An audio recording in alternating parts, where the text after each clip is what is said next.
Well, hello everyone, and welcome to A Good Place where truth and integrity meet, where I will be introducing you today's premier whistleblowers, educators, authors, journalists, humanitarians, activists, celebrities, and downright interesting people.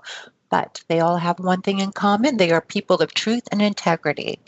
And I have one of these guests today. Her name is Jacqueline Garrick. I just want to say hello and thank you for coming. Hi, thank you for having me. Okay, so a little bit about you. Jackie is the founder of Whistleblowers of America. She attended Harvard University and is a former Army social worker who became an experienced senior leader. She has also worked at the VA, the Pentagon, and Congress. Specifically, as the founder of Whistleblowers of America, Ms. Garrick is a policy and program expert with 30 years of service to the military and veteran community. She was a political appointee at the Pentagon for 8 years, setting up personal programs for wounded warriors in the Defense Suicide Prevention Office. She established a crisis hotline in Afghanistan and later investigated issues related to diversity and inclusion and No Fear Act violations. It was while working for the Defense Department that Ms. Garrick blew the whistle on fraud, waste, and abuse. And after blowing the whistle, she suffered retaliation. And prior to that, as we said, she worked for the House Committee on Veterans Affairs, Disability Assistance, and Memorial Affairs Subcommittee, drafting legislation to assist disabled veterans and their families. While an Army social worker, she used her clinical knowledge to inform her advocacy and intervention work with the American Legion as a deputy director for healthcare, and then with the Veterans Disability Benefits Commission. She has several prestigious awards, including the Lincoln Award and a Secretary of Defense Medal for Exceptional Public Service. Ms. Garrick has published books and several articles. She has appeared worldwide as a health and resilience expert. She founded the F.A.R Group after 9/11 and continues to offer consulting services. Are there any corrections, anything you'd like to add to your introduction? Well, I appreciate that. I'm not a graduate of Harvard. I took their Kennedy School of Government course. My MSW is from Temple University in Philadelphia, and I'm very proud of Temple. And I actually just yesterday passed the Society for Human Resources Management for their certified professional. So I just did that yesterday. So excited about that today. Yeah, good for you. That's impressive. So let's talk about your organization to start. We know you're a whistleblower, and I imagine that's what helped you become interested in this topic. Yeah. So my background in social work and working with combat veterans and PTSD and suicide prevention actually got me interested in thinking about these other populations who die by suicide, and workers and workplace violence or workplace trauma, as I see the more broader category for what whistleblowers go through. This hostile work environment is often not discussed in the same way as we think about other hostile environments like combat, and what it does to the employees who are going through or survive this condition. So I think about the workplace trauma and what I call the toxic tactics of retaliation, and I'd love to talk more about those. But the sort of that initial ethical dissonance, in some cases we call it moral injury, and then the process that you go through that's very hostile and adversarial that begins to formulate in this personality disruption that then can lead to things like depression, PTSD, anxiety disorders, and suicide and substance abuse and all the other things that come along with being traumatized. Mm-hmm. Okay, so what kind of services and assistance do you offer with Whistleblowers of America? So Whistleblowers of America was founded to be a peer support program. There are certainly a lot of attorneys and advocacy groups out there that are focused on the legal aspects of whistleblowing. But what I felt like there was a real dearth of information on was what this does to your psychosocial self. And so that's where we started to form these peer networks so that people making a decision about blowing the whistle or surviving whistleblower retaliation would have somebody they can just talk to. And so I always tell people, we're not providing you legal advice or medical advice. What we're doing is problem solving and decision making and strategic planning, just like any other peer support program would do, is what we do with whistleblowers. Okay. And then who would you refer or recommend to whistleblowers who do need lawyers in the type of services that you do not provide? Do you have any favorites or any more that has a... I'm sorry, go ahead. Well, so we don't endorse any one law firm over another.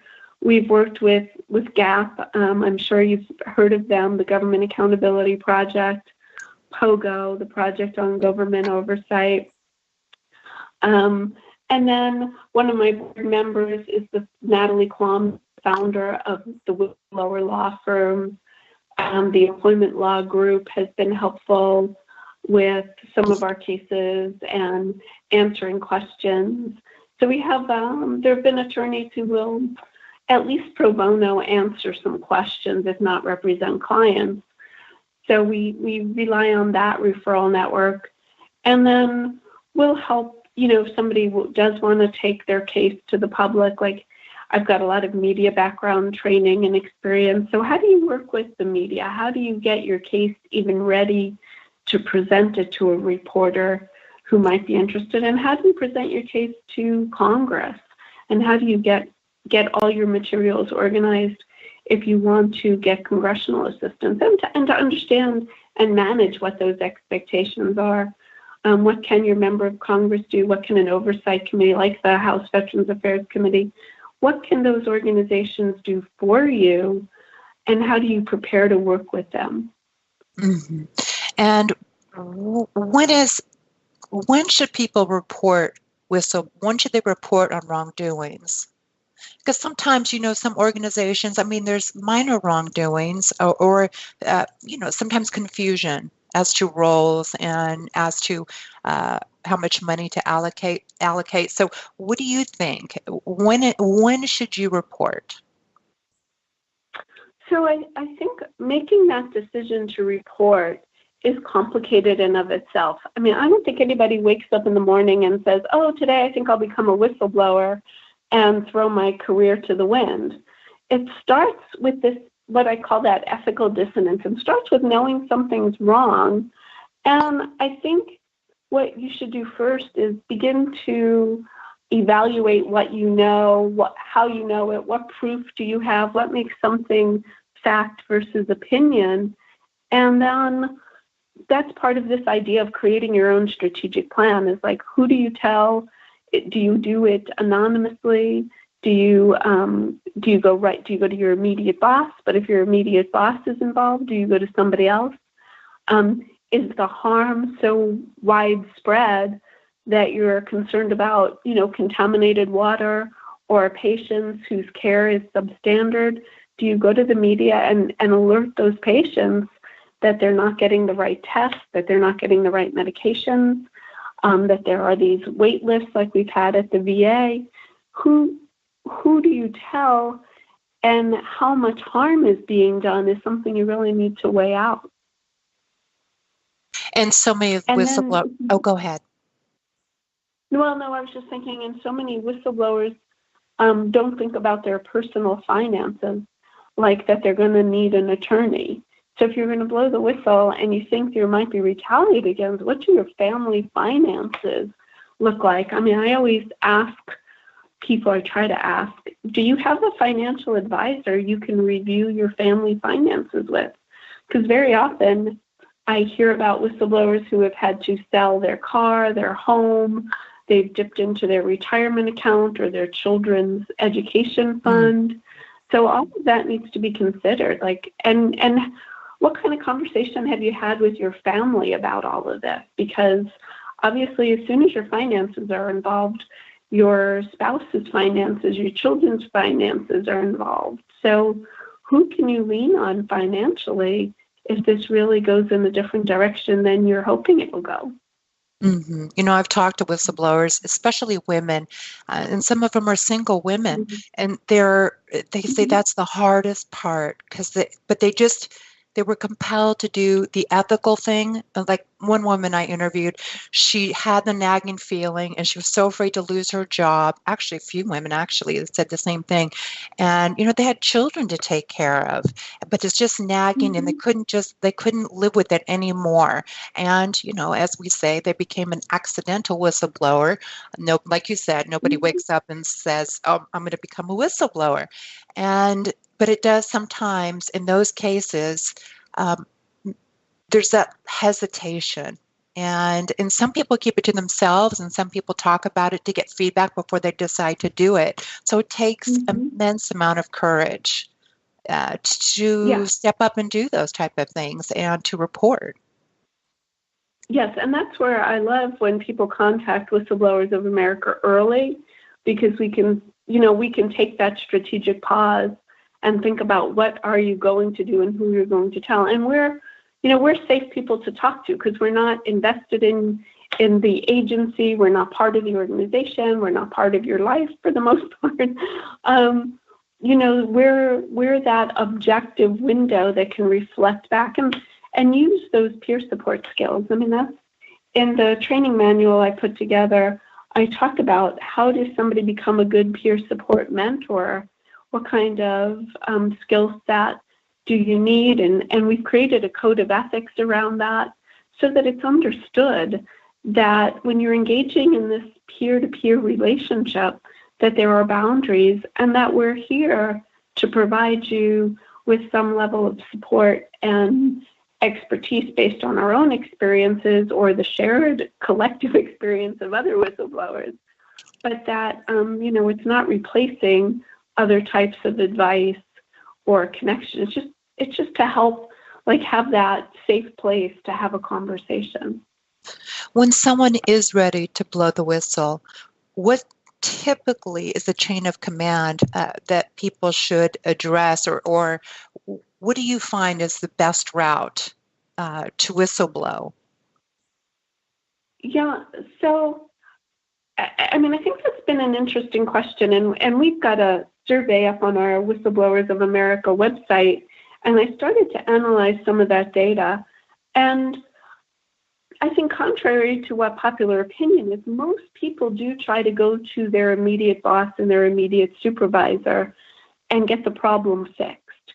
And I think that's always the immediate best course of action, unless, of course, the person in your chain of command is the person who is committing the wrongdoing. So if you think there's been financial fraud, let's say, it's probably not best to go to the person you think has committed the fraud and say, hey, I think there's something wrong with our book. Exactly. That's going to be the person who's got a lot of motivation to retaliate against you. At which point you would want to go to the ethics officer, the legal department, the IG in a government agency. Those are the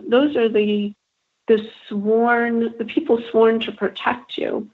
And then you could do it anonymously, although once you're anonymous, the pro and cons of that is you can feel a little more safe. Makes it harder to investigate the wrongdoing if there's no witness to interview. Plus, it also doesn't give you whistleblower protection. If you were anonymous in your report, then the agency can easily say, well, we didn't know who they were because the report was anonymous, so there was no retaliation. So, I always caution about that.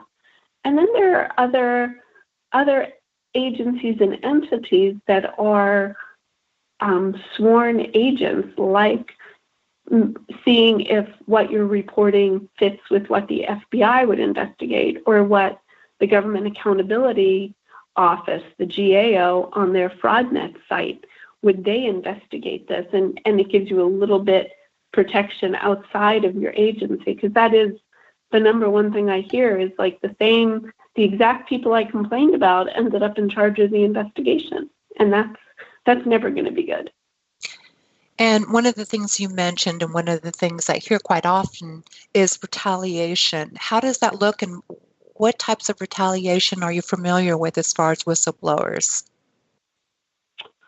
So that's where I've taken the different constructs that I've researched, that I've heard about, that people talked about, that are in the literature, and I've created this survey instrument so that we can focus in on that more specifically. So what I call the toxic tactics of retaliation, and I've got indicators for each of these, and I'll go through these really quickly. The first one is gaslighting, which is designed to diminish the memory or the accountability of what the whistleblower is talking about. So many years ago, Mary Stout wrote the book, I think the first name's Mary, The Sociopath Next Door. And I always say that sociopath doesn't just live next door and abusive at home. That person gets up in the morning and goes to work. And so that person is in your office too. And they're very good at deflecting their own wrongdoing and belittling or degrading the intelligence of their victims. So, and women, as you mentioned, have more of, I think, a natural tendency to question their own memories and beliefs. And we as women judge ourselves a little more harshly than men do. So they're easy targets for gaslighting, or easier targets for gaslighting. And so I think that becomes sort of that first tell, is if people are and I always say, people who tell you, oh, I'm telling you this because I'm your friend. The person who is to tell you they're your friend is probably not your friend. That's somebody who's manipulating you, intimidating you, bullying you, trying to get you to do something or think something contrary to what you're thinking and believing. Mm-hmm. The next one is mobbing. And we use the term flying monkeys around mobbing because those are the people who are, and not because they're bad people, but because they're also career conscious, worried about being liked by their boss. And so they'll do the boss's bidding. That's where the term flying monkey comes from, right? Those are the flying monkeys did the bidding of the wicked witch. So that's this groupthink, this co-conspirator, creating this environment where the mobs are spying on and ganging up against the whistleblower. I had one whistleblower call it being professionally gang raped. And that has really stuck because that idea is what leads to this sense of knowing when you've been professionally mobbed in the workplace. So, and then and that also relates to privacy violations, having your records reviewed by people who don't have access or shouldn't have access to your personnel folder, and using that information against you. The next tactic is marginalizing.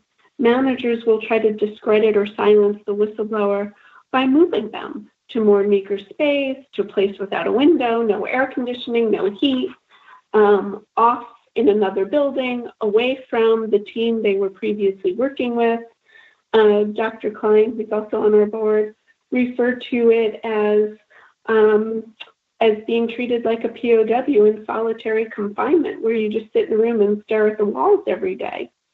So there are other forms of marginalization, small things like eye rolling, watch checking, constantly interrupting or talking over you during meetings. So all of these things send out messages that lead to my next tactic, is what I call shunning or ostracizing the whistleblower. Those physical things end up also relating to the more emotional, interpersonal ways of creating walls between coworkers. Like I had one woman tell me that, people she used to go to lunch with stopped dropping by, stopped having lunch. We see a lot of that with military sexual trauma, the blaming of the victim. The person who tried to report the wrongdoing is now the one that is tainted, disgruntled, disloyal, disruptive. All those adjectives I've heard describe people, and that's a way of shunning somebody. More specific are things like devaluing. So you've never had a poor performance evaluation in your life, and now you're getting counseling statements, performance evaluations that are negative. I've heard that. Yeah. So you're rating, you're not, and then you're being denied bonuses, training opportunities, promotions. Some of that is very illegal. Obstructing somebody's ability to compete for a job, for example, is a prohibited personnel practice. And then things like being terminated or forced to resign, forced to retire, sometimes also referred to as constructive dismissal, because the courts will recognize that you can't exist in a hostile work environment. Any sane person using the same judgment wouldn't stay there. So if you resign under those conditions, you can still come back and look for damages for wrongful termination. But to be clear, I'm sorry to interrupt you there, but something I wanted to bring up. Okay. To be clear, technically you cannot fire a whistleblower, from what I understand. But boy, they start looking for reasons to give you, like you said, poor performance reviews and so many other things. Well, and so that leads to one of my other tactics I call accusing or counter-accusing. I mean, that's the whole point of the mobbing, the gaslighting, the marginalizing. All of these things lead up to, this person is actually a poor performer. We're not firing them because they blew the whistle. Oh, no. But in the last 3 or 4 months, their performance has gone down. We found a discrepancy in their travel expenses. All of that becomes part of like blackballing and double binding are my other 2 things that I think about a lot in this venture, because they're looking for reasons to say, oh, you made a mistake. Like I had one whistleblower tell me, oh, they're going to let me do this new project. And I thought, oh, no, they're just setting you up for failure. And she was all excited. And I said, that's the trick. They want you to think, oh, see, we're not retaliating against you. We gave you this big assignment. Oh, and look, but you blew it.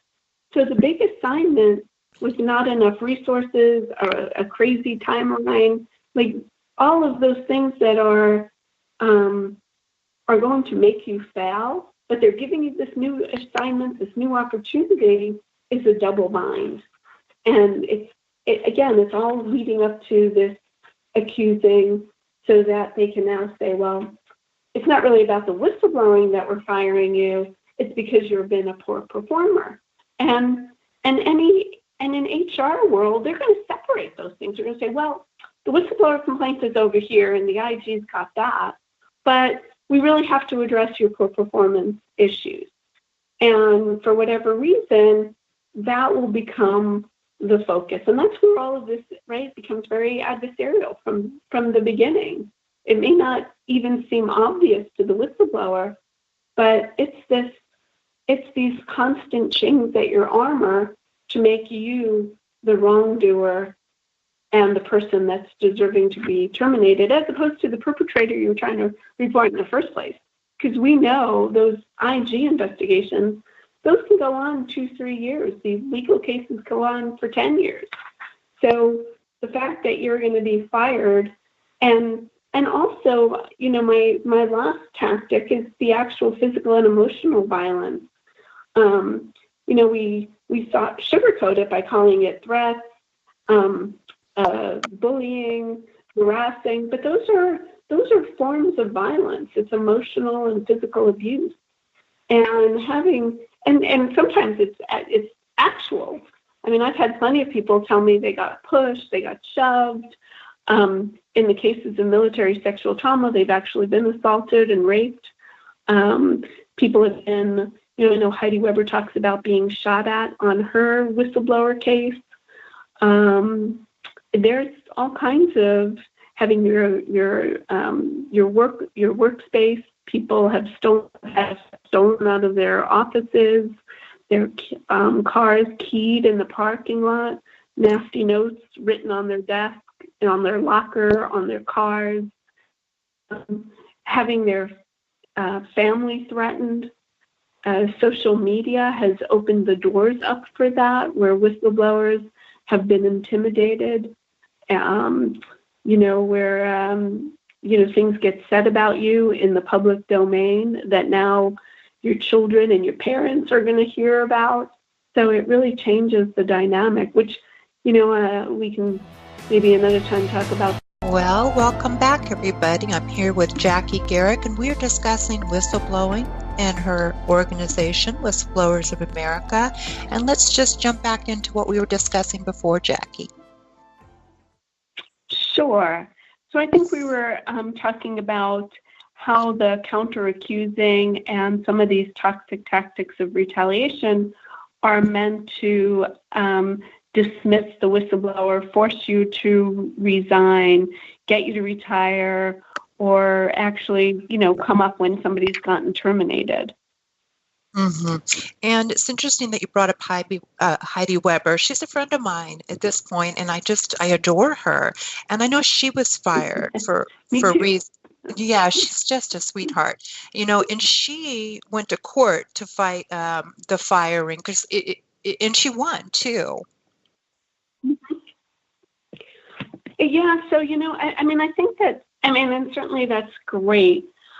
Most of the whistleblowers I've dealt with, and I've probably talked to about 330 different types of people, cases, maybe a handful have gone the False Claims Act, QUITOM route. Most whistleblowers are never compensated. Most of them aren't even asking to be compensated for what they blew the whistle on or any of the retaliation. Some would be happy just to be able to go back to their old jobs, be reinstated. Unfortunately, that happens in rare cases. I think the Office of Special Counsel said something like 2% of their cases actually win. So the burden of proof and what you need to get that far is truly amazing. And in most cases, whistleblowers, especially government employees, are not well funded. They start out, an attorney may want $4,000 to $7,000 a retainer, and then when the retainer runs out or they've gone through $20,000, that's it. That's wiped out their life savings, and that's really only the beginning of the case. I've had whistleblowers tell me they've gone through hundreds of thousands of dollars of insurance money, family money, sold homes. This is, for the whistleblower, it can be a very expensive proposition. And the government or the big corporation, they've got all the money and time. It's not coming out of anybody's personal pocket. And the perpetrators are protected by the organization, not the whistleblower. I feel like this is the most unbalanced, unjust, unfair procedures because of the socioeconomic disparity between the whistleblower and the organization, whether it's government or private sector. That imbalance makes it almost impossible for anybody to get any justice. And the majority of the people who contact me are already pro se. They already can't afford, or they've run through their attorney money, and they're just taking their cases the rest of the way as much as they can themselves. Mm-hmm. But there is a finder's fee. I think it's 15 to 20% when we're discussing government whistleblowers.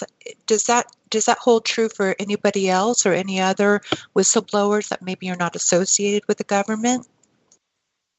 Well, that's so for that if you're filing like a fraud, waste, and abuse case, you're filing a QUITOM case. But what if you're a doctor and you've alleged that your hospital was overprescribing opioids, let's say. you're not recovering. There's no qui tam nature to that case. Or, there was some other substandard of care, like the waiting list. There's no corporate fraud where you're going after huge sums of money, but, doctors were trying to protect patients, or in the corporate world, like somebody was trying to protect beneficiaries from fraudulent practices. Again, there's not going to be money recovered other than maybe, from the wrongful termination or some pain and suffering if you're lucky. So very few cases actually are eligible for that type of a reward. And then these equal access to justice fees, EJA fees as they call them, that's only awarded at the end of the case. So the whistleblower has to find an attorney willing to gamble that they're going to be able to get those fees awarded to them, win or lose, 2-3 years from now, 10 years from now.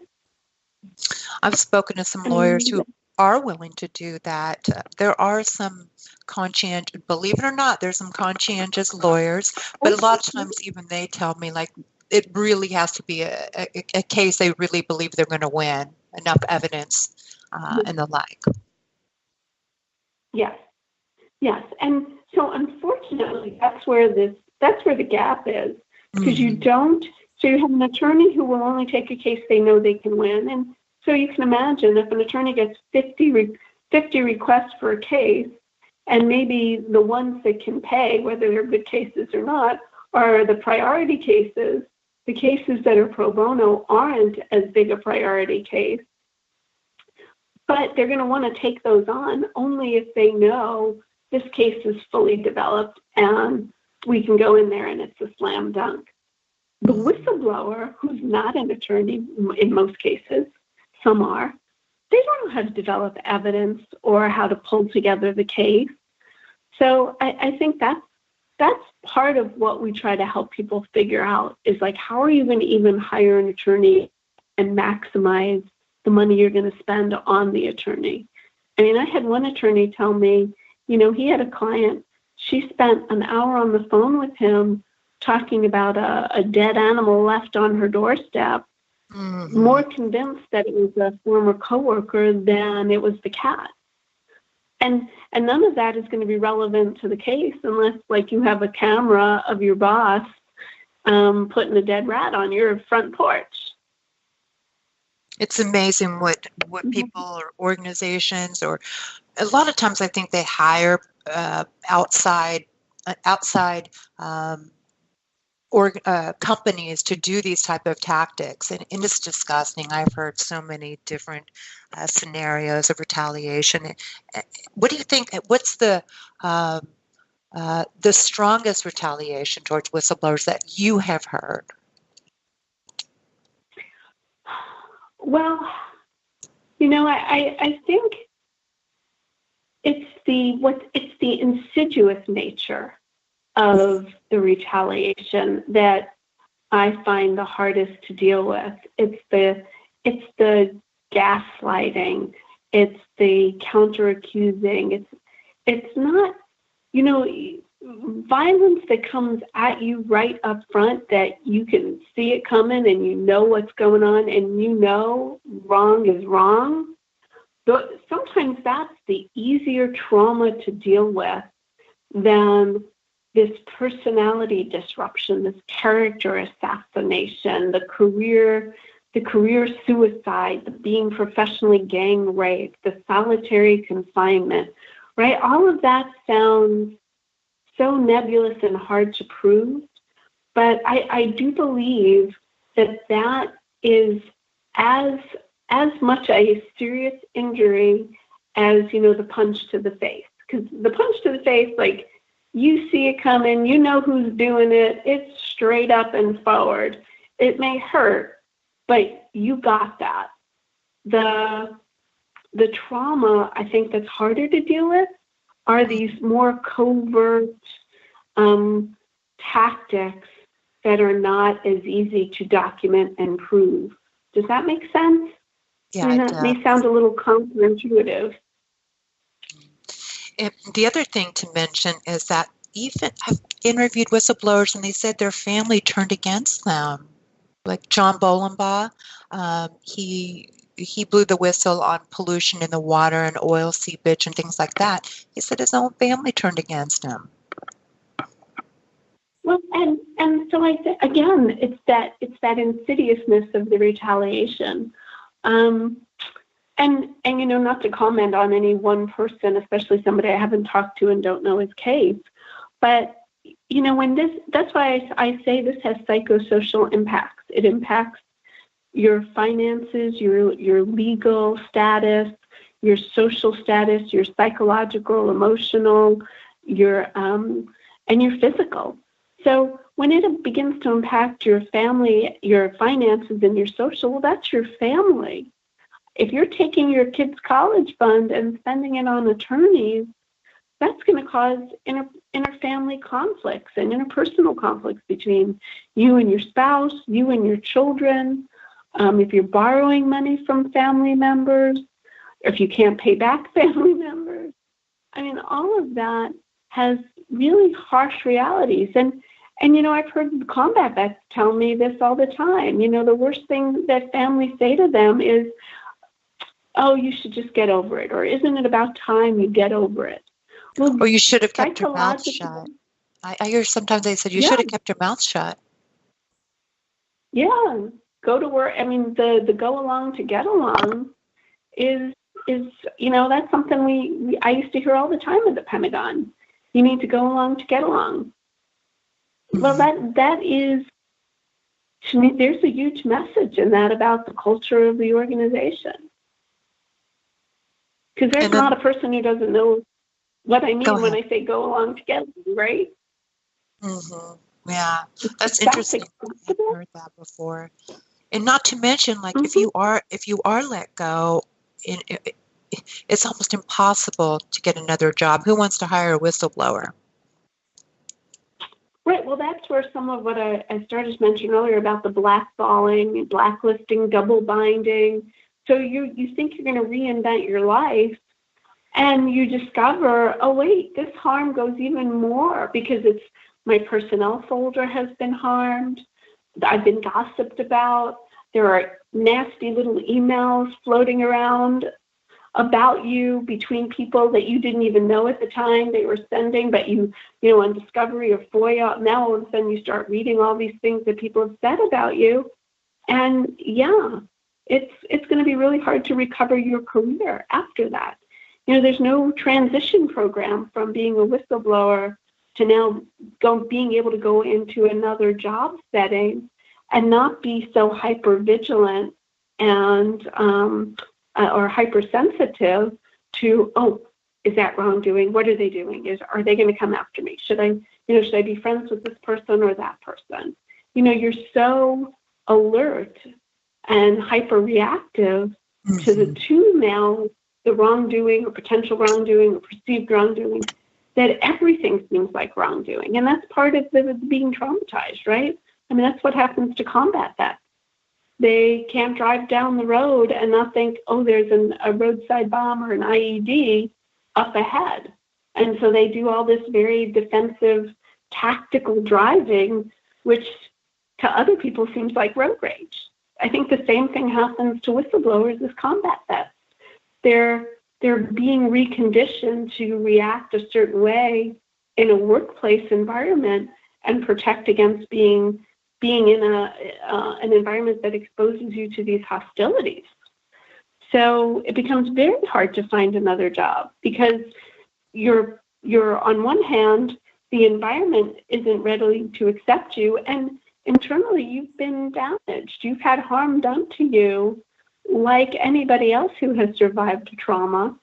And very often I find that even the medical profession doesn't understand this. I've had lots of whistleblowers tell me, I went to see a therapist about my job stress, and she thought I had anxiety. I'm like, no, you've been traumatized.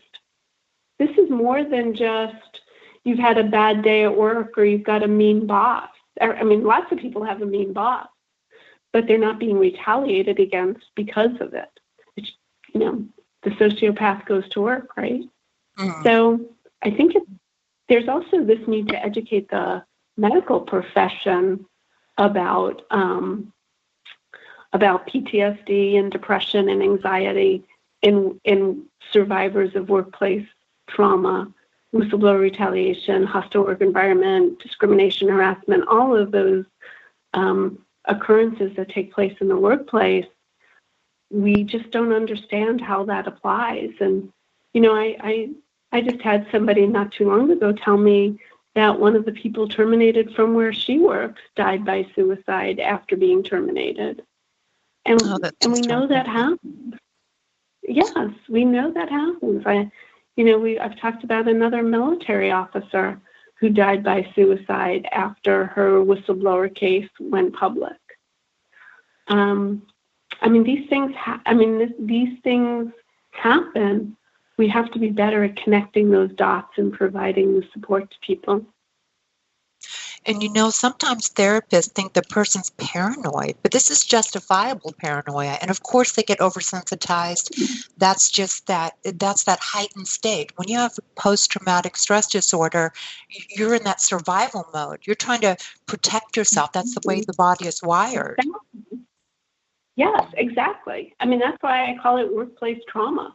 It is a traumatic stressor that I do believe meets the DSM criteria for a serious injury. It's a psychic, or some people call it a soul injury, a moral injury, a psychic injury. It may not be physical in what's happening to you per se, but it is as harmful as if somebody punched you in the face. It is as traumatizing to have your whole life disrupted like that, all because you thought you were being ethical. And that's why it starts with that ethical dissonance or those ethical beliefs. And we understand religious persecution, things people believe in, they're persecuted for. The same thing happens to whistleblowers. Because of their ethics and their values and the things they believe in, they end up persecuted for it. That's what retaliation is. It's a persecution for your professional code of ethics and your beliefs. And I'd spoken to, of course, I interviewed Colleen Rowley, and she had taken extensive courses on ethics. And then all of a sudden she was seen it was unbelievable. And I do have that interview if you guys want to check out, because I have such a passion for whistleblowers. Some of these interviews you can go to whistleblowerheroes.org. These are the people that we should respect and admire. And most people hadn't heard of a whistleblower until Edward Snowden kind of came to light and was in the press. Yeah, I think for this generation, Snowden is sort of the new focal point for the mainstream media. He's the icon right now. Those of us who are a little older know who Serpico is, Deep Throat, Erin Brockovich. Those names, Karen Ann Silkwood, when Karen Ann Silkwood died on her way to meeting a reporter, was it an accident or was she run off the road on purpose? I don't know that we'll ever know, but certainly she paid an ultimate price for who she was in the world. Mm-hmm. I still don't understand how people or companies can live with themselves knowing that someone committed suicide because of their tactics. Well, and that's where I think the accountability becomes so important. We see these things all the time, reports about suicide in the news and wrongdoing, waste, fraud, and abuse. But, I've seen things like IG reports that will say, recommend leadership be retrained, recommend this, recommend that. Well, those OIG reports are, one, just recommendations. So senior leaders can, put them on a shelf. There's no forcing function to an OIG report unless Congress mandates something. And then, my grandmother was a Russian immigrant used to say in the Tsar, nobody's responsible because everybody's responsible. Well, when nobody's responsible and there's nobody to say, no, this happened on your watch, nobody gets held accountable. Yeah, so suicide rates go up, money gets misspent. We see all kinds of wrongdoing when no one is held accountable for mismanagement or misappropriation of funds, Anti-Deficiency Act violations. So if the OIG can report, well, $12 million was misspent, well, but who's responsible then? Does the misspent money have to get put back? Are the people who are misspending the money, are they going to be fired? Are they going to be reassigned? I mean, there's got to be some better sense of accountability for the wrongdoing. And unfortunately, what happens and why the toxic tactics of retaliation work, because now the focus is on the whistleblower, not the wrongdoing. So, very often the first thing I tell people is you have to separate your case. You have to separate out the wrongdoing you're reporting and like the pathway that's on, and then the retaliation. You have to kind of create two different strategies for those because the wrongdoing gets lost. Once the retaliation starts, and the whole point of the retaliation is the wrongdoing gets lost. Like in Dr. Klein's case, when he reported wrongdoing, he got detailed, moved out. Well, the clinic eventually got closed that he was trying to improve this pain management program. Well, what happened to pain management in the VA? That's all changed. That clinic never got reopened. So we lost focus on the wrongdoing. We lost focus on, $12 million didn't get spent right, $15 million, $20 million. The Pentagon loses billions. Where's the focus on that accountability? So we just have 5 minutes left, so maybe we can start to wrap it up a little bit here. So with all the pushback and retaliation from that one experiences from whistleblowing, why would they want to do it? Other than the ethics reason, how can we encourage whistleblowers to come forward? Well, I think we have to encourage organizations to build what I call the workplace promise. And I have on our website now this idea that organizations need to make a commitment to having this corporate culture that is committed to resilience and, the World Health Organization, we call it a salutogenic environment. The community, the workplace community has to be healthy because until that happens, whistleblowers are putting themselves at risk. If, covering it up and worrying about lawsuits predominates, you won't solve problems. And, we've seen the Joint Commission that accredits hospitals really encouraging a non-punitive approach to reporting wrongdoing. So if you know something went wrong, you should report it. There should be a root cause analysis. There should be continuous process improvement to look at how can we fix this. And in a healthy organization, there are all kinds of other programs that encourage diversity and inclusion, volunteerism, employee engagement, change management. All of those things are healthy things to look for in an organization. And then I think we can do a better job of helping whistleblowers report wrongdoing and protect individuals in the community from harm. One of the things I've used to say in one of my introductions for whistleblower heroes is that in the end, and this is something to think about, many of the people that are whistleblowers are often the catalyst for needed change, and that is so important. So as a whole, this is just something to consider, and many are eventually, and not that they're looking for this, but they're lauded as heroes eventually.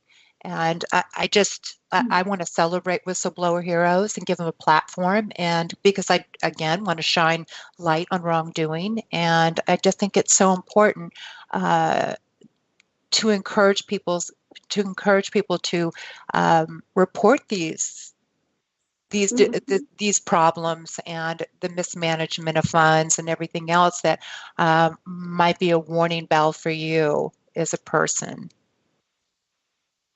No, and I appreciate that, and I appreciate what you're doing. I appreciate this opportunity to spend all this time talking about these issues and conditions, and it is because of people like you who give us space and forum to talk about whistleblowers and identify wrongdoing and bring these disclosures to the public light, where we really are shining a light on something and hopefully, creating the change that we need. I mean, I think that's what some of the journalists have done